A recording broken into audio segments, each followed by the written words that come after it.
후일에 네 아들이 내게 묻기를 우리 하나님 여호와께서 명령하신 증거와 규례와 법도가 무슨 뜻이냐 하거든 너는 네 아들에게 이르기를 우리가 옛적에 애굽에서 바로의 종이 되었더니 여호와께서 권능의 손으로 우리를 애굽에서 인도하여 내셨나니 곧 여호와께서 우리의 목전에서 크고 두려운 이적과 기사를 애굽과 바로와 그의 온 집에 베푸시고 우리 조상들에게 맹세하신 땅을 우리에게 주어 들어가게 하시려고 우리를 거기서 인도하여 내시고 여호와께서 우리에게 이 모든 규례를 지키라 명령하셨으니 이는 우리가 우리 하나님 여호와를 경외하여 항상 복을 누리게 하기 위하심이며 또 여호와께서 우리를 오늘과 같이 살게 하려 하심이라. 우리가 그 명령하신 대로 이 모든 명령을 우리 하나님 여호와 앞에서 삼가 지키면 그것이 곧 우리의 의로움이니라 할지니라.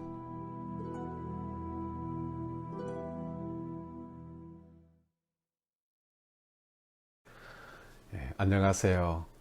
오늘은 11월 27일 금요일입니다. 한 주가 벌써 다 지나갑니다.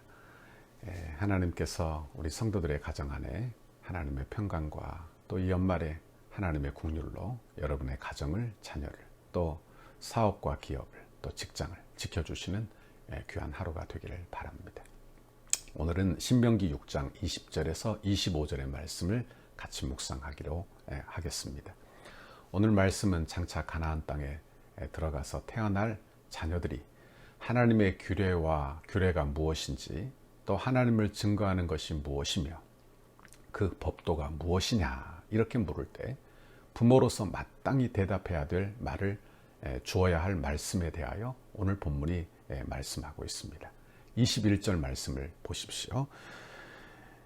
너는 내 아들에게 이르기를 우리가 옛적에 애굽에서 바로의 종 되었더니 여호와께서 권능의 손으로 우리를 애굽에서 인도하여 내셨나니 그랬어요.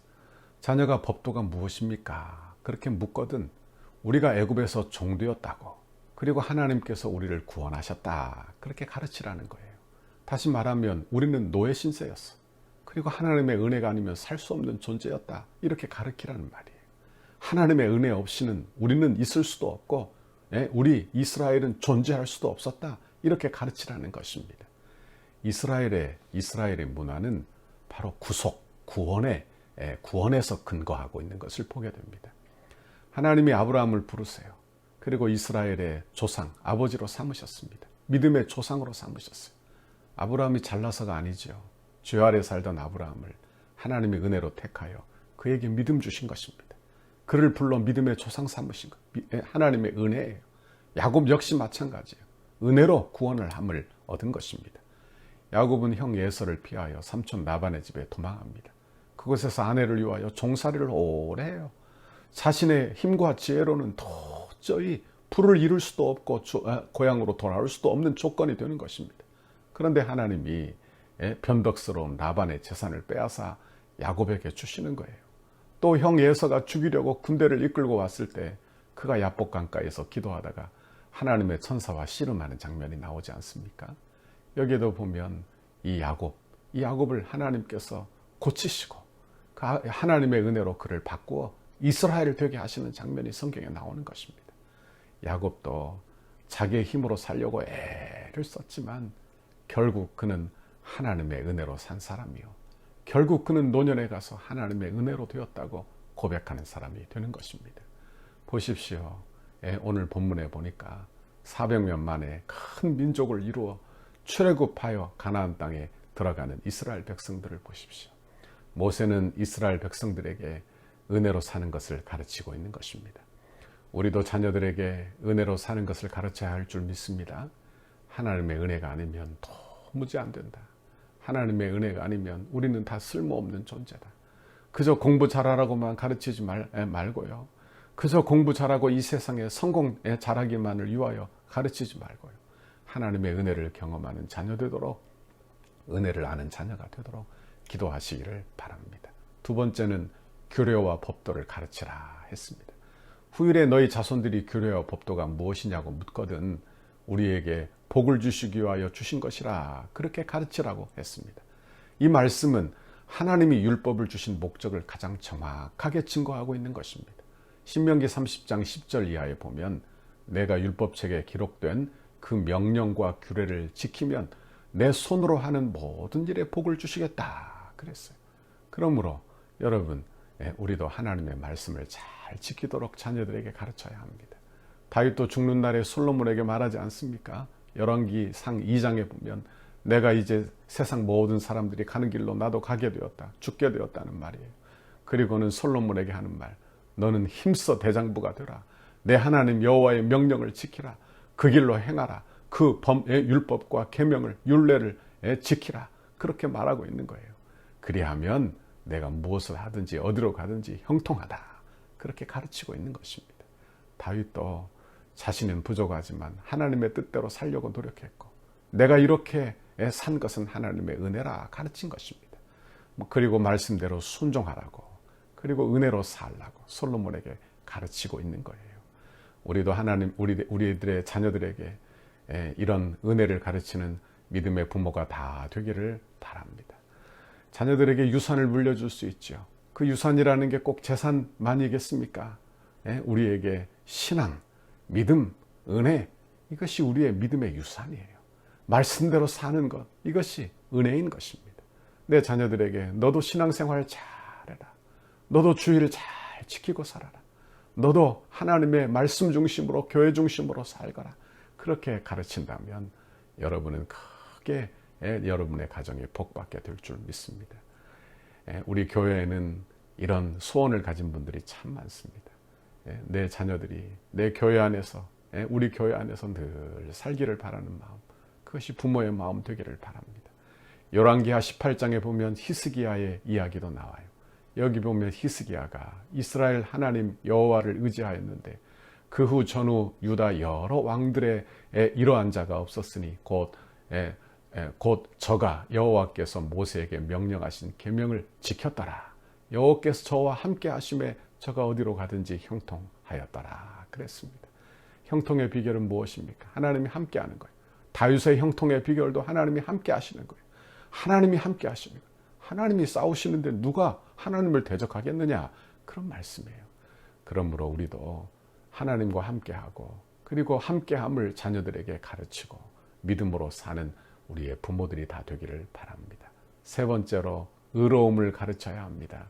25절 말씀을 보세요. 25절에 보면 우리가 그 명령대로 이 모든 명령을 우리 하나님 여호와 앞에서 삼가 지키면 그것이 곧 우리의 의로움이니라 할지니라 그랬어요.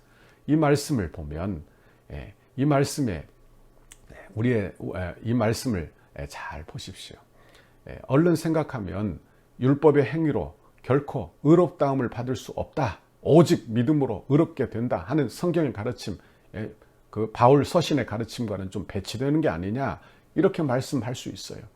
그러나 그렇게 생각하지 마십시오. 모세가 언급하고 있는 의로움, 이 동기는 바로 외적 율법 준수가 아니고 하나님의 구원을 강조하고 있기 때문에 내적으로는 하나님 사랑하는 것을 포함하고 있는 거예요. 그러므로 하나님 사랑하는 것 없이는 율법을 다 준수할 수도 없습니다. 그 명령은 하나님 사랑하라는 그 내적 사랑의 동기에 있다는 것을 알게 되는 거예요.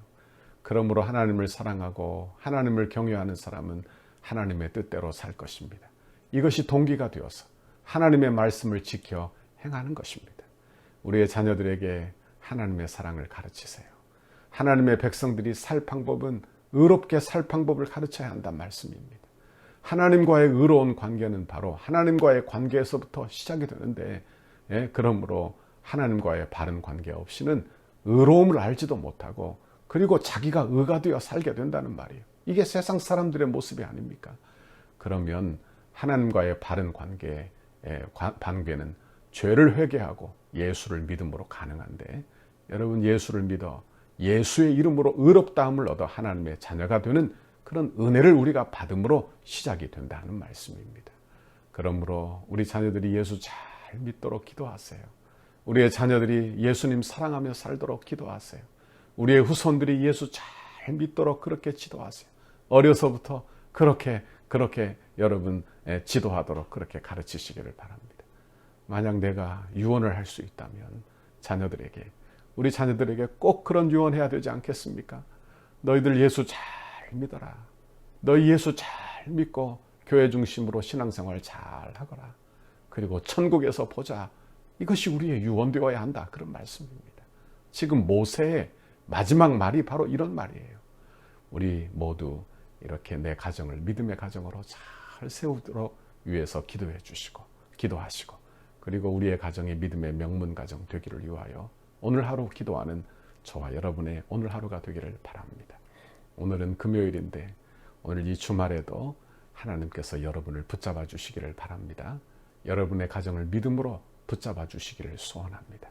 하나님의 은혜가 여러분의 자녀들에게 또 하나님의 공률로 여러분의 가정을 지키시는 귀하고 복된 은혜를 주시기를 바랍니다.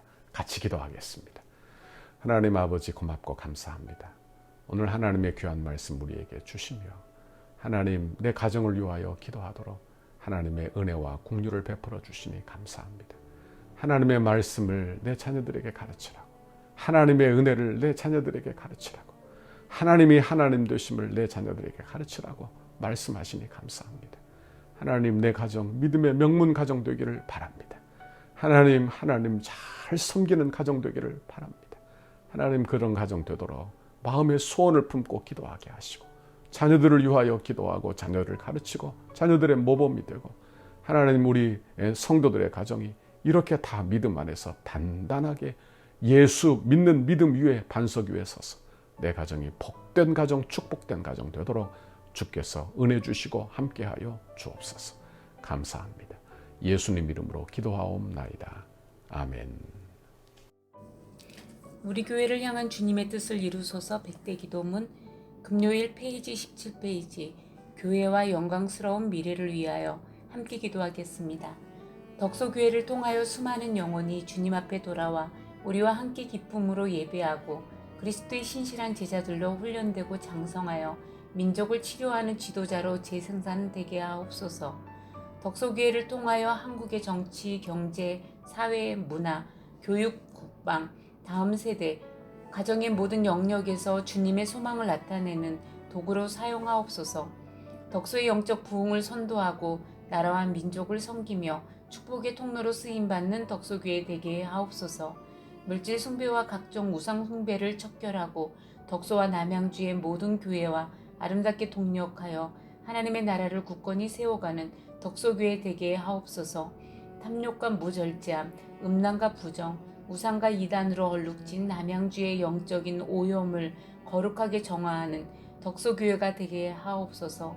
덕소교회를 통해 이 지역이 은혜의 땅이 되게 하시고 동방의 예루살렘이 되게 하옵소서. 삶에 지친 이웃들에게 참된 안식과 쉼을 제공하는 영혼의 쉼터가 되게 하시고 주 안에서 자신들의 꿈을 발견하며 마음껏 꿈을 펼칠 수 있는 비전의 장이 되게 하옵소서. 건축이 진행되는 동안 더 많은 새가족을 보내어 주셔서 영적 부흥과 외적 부흥을 경험하게 하시고 복음 전파의 열정이 살아나 이웃과 지역을 섬기는 교회 되게 하옵소서. 건축 기간의 다양한 은사와 잠재력, 섬김과 봉사, 헌신의 일꾼들을 많이 보내주시고 건축 이후에도 수많은 주의 일꾼들이 배출되어 지역과 이웃을 섬기는 교회 되게 하옵소서. 새롭게 세워질 건물을 통해 통일시대를 준비하며 다음 세대를 세우고 많은 불신자들에게 복음을 전하는 생명의 공동체로 세워지게 하옵소서.